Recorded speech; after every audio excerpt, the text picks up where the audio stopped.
Antonio, buenos días a todos y Antonio, muchas gracias. Y primero, felicitarte por esta iniciativa. Lo que has organizado y en muy poco tiempo no tiene precedentes. Y está claro que es una señal del tejido empresarial consciente del momento en que vivimos y de la trascendencia y relevancia de los planes que se diseñen a partir de ahora. Voy a comentar brevemente, para empezar, a modo de ejemplo, el impacto, la reacción que la pandemia ha tenido en una empresa familiar como la nuestra, que vende en más de 150 países, como he mencionado, y las ventas fuera de España representan el 85% de nuestro negocio. En abril nuestras ventas cayeron un 87% en todo el mundo. El mes de mayo un 75%, por lo tanto el impacto es respecto a las ventas del año anterior. 50% de nuestros empleados estuvieron en algún tipo de programa de apoyo durante los últimos 3 meses en algún país del mundo en donde estamos presentes, el otro 50% teletrabajando. Todas nuestras fábricas cerradas, menos una, que como has comentado, adaptamos a la producción de geles hidroalcohólicos que facilitamos al Ministerio de Sanidad sin cargo. Y a pesar de esta situación de confinamiento y del impacto en la demanda, pensando en los retos de futuro, hemos acometido la mayor operación empresarial de nuestra historia con la compra de esta empresa cosmética inglesa, Charlotte Tilbury. Yo creo que la manera en que la gente de Puig ha reaccionado ante esta pandemia nos llena de orgullo. Muy bien. Respecto a esta pandemia, sabemos que es de consecuencias desconocidas. Muchas empresas no saldrán adelante después de esta crisis, pero lo importante es saber canalizar todos los recursos y todos los mecanismos para que el máximo de empresas pueda sobrevivir. Si no lo hacemos bien, muchas empresas que no tienen por qué desaparecer, desaparecerán, y entonces la crisis será mucho más aguda y la recuperación mucho más lenta. En ese sentido, es crítico que no tengamos recaídas. Medidas como las que ha tomado el Gobierno alemán recientemente con la aplicación vía Bluetooth deberían ser estudiadas por nuestro Gobierno y los gobiernos de nuestro entorno a nivel europeo para limitar los riesgos de la movilidad entre Estados. Que continúen las medidas de distanciamiento y el control de los brotes, porque si viene un nuevo periodo de confinamiento, las consecuencias serían desastrosas y hay que evitarlo a toda costa. Respecto a cómo afrontar la grave crisis que se nos avecina, deberíamos preguntarnos como sociedad por qué llevamos tantos años a la cabeza de los países con más paro de Europa. Es cierto que salimos rápido de la anterior crisis, pero no hemos dejado de ser el farolillo rojo del paro prácticamente en todos los países europeos. Sin un tejido empresarial competitivo, sin unas condiciones que inviten a la gente a querer emprender, a las pequeñas empresas a crecer, a las medianas y grandes a seguir creciendo, no tendremos la posibilidad de mejorar este nivel de paro a todas luces inaceptable. Es interesante el estudio que se hizo hace unos años comparando la competitividad de las empresas españolas y alemanas. No sé si eras consciente. Se hizo un estudio y comparaba las empresas pequeñas, medianas y grandes en España y en Alemania, y el estudio mostraba que la productividad de las empresas pequeñas españolas y alemanas era parecido, que la productividad de las empresas medianas españolas y alemanas era parecida, y la productividad de las empresas grandes alemanas y españolas era parecida. Y también demostraba que la productividad media de las pequeñas es peor que las medianas y es peor que las grandes. El problema cuando comparabas a país, España, con Alemania, es que el porcentaje de empresas grandes en Alemania era mayor que España y el porcentaje de empresas pequeñas en España era mayor que en Alemania. Por lo tanto, la media de productividad hacía que el país en España en general fuese peor que en Alemania. Hagamos que se creen empresas, que las pequeñas se hagan medianas y que las medianas se hagan grandes.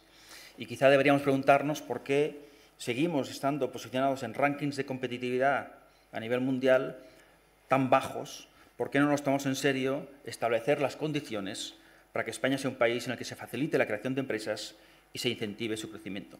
Quizá este sea un buen momento para planteárnoslo en serio. Respecto a las medidas que hemos ido tomando o mecanismos que se han utilizado durante este periodo.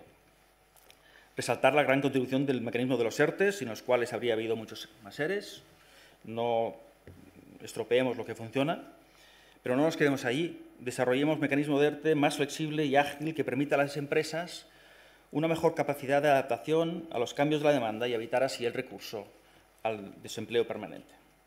Y también destacar los créditos avalados por el ICO, distribuidos a través del sistema bancario, que ha sido de gran ayuda.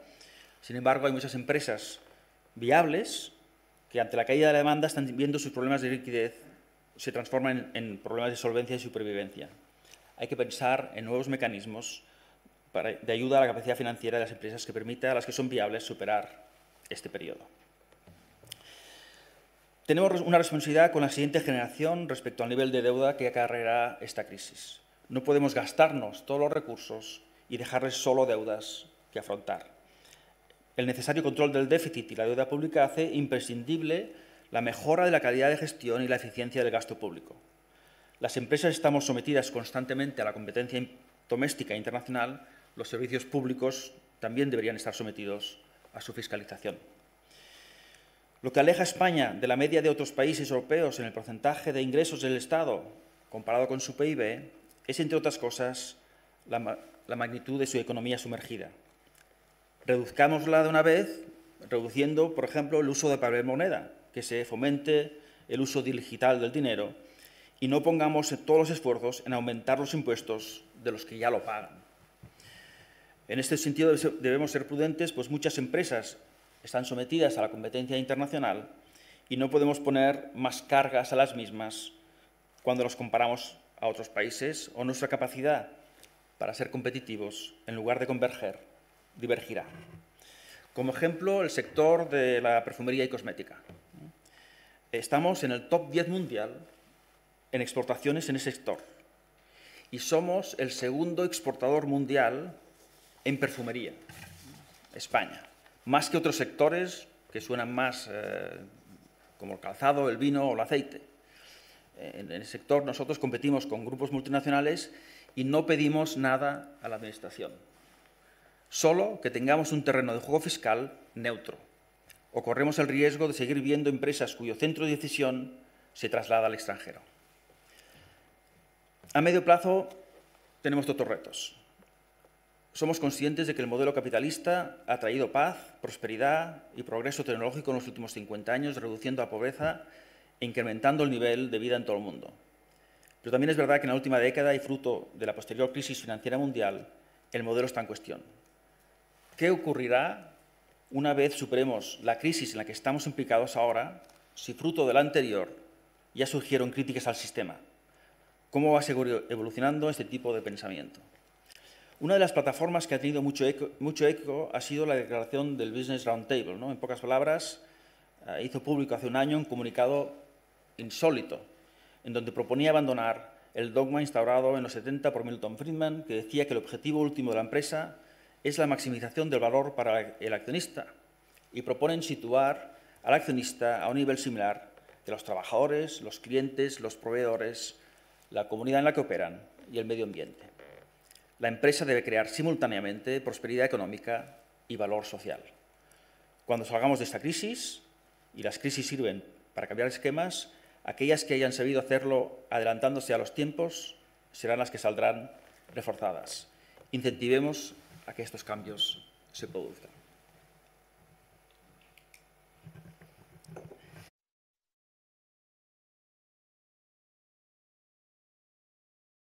La pandemia es una crisis sin precedentes ante la que ningún gobierno estaba preparado. La contención del virus ha sido exitosa, España ha hecho los deberes, ahora hay que gestionar las consecuencias económicas y los planes para salir exitosos. Todos los países de nuestro entorno están enfrentándose al mismo dilema. Aprendamos de los que han encontrado un camino: Alemania, Austria, Francia, en menor medida Italia, y estamos a tiempo todavía. Tal como sugerimos en el documento que recientemente publicó el IESE junto con el Instituto de Empresa Familiar, una opción que ha funcionado ha sido la de nombrar un ministro con poderes que se rodee de los mejores, que incluya al tejido empresarial y sea el que diseñe en unas semanas un plan de salida de la crisis que se nutra de las conclusiones de la Comisión Parlamentaria para la Reconstrucción y coordine con los interlocutores sociales. Es la colaboración público-privada la que nos ayudará a salir de esta crisis airosos. A la oposición. En momentos de crisis como esta, la sociedad demanda que sus políticos remen en la misma dirección. Nos llena de optimismo oír que el primer partido de la oposición está abierto a colaborar en temas de sanidad y economía y de esta manera asegurar que los recursos que llegarán de Europa, que son extraordinarios en su montante y no podemos pensar que se van a repetir, se utilicen de la mejor forma para resarcir las consecuencias de esta pandemia. Y a la sociedad española, por muchos recursos que vengan de Europa y por mucho que se aumenten los impuestos, no nos equivoquemos. No podremos mantener un estado de bienestar como al que todos aspiramos si no conseguimos que se destruya el mínimo número de empresas posible, si no se canalizan suficientes recursos a recomponer el tejido empresarial. Aprendamos de las soluciones que han adoptado otros países de nuestro entorno, sigamos las pautas de lo que están haciendo mejor. Y que no se tome esta reunión empresarial como un golpe de fuerza de la empresa española. Es más bien una llamada de socorro, un toque de serio de atención. Deseo y espero que el Gobierno, la oposición, la sociedad española y el tejido empresarial estemos a la altura del reto y nos permita salir airosos de esta situación. Muchas gracias.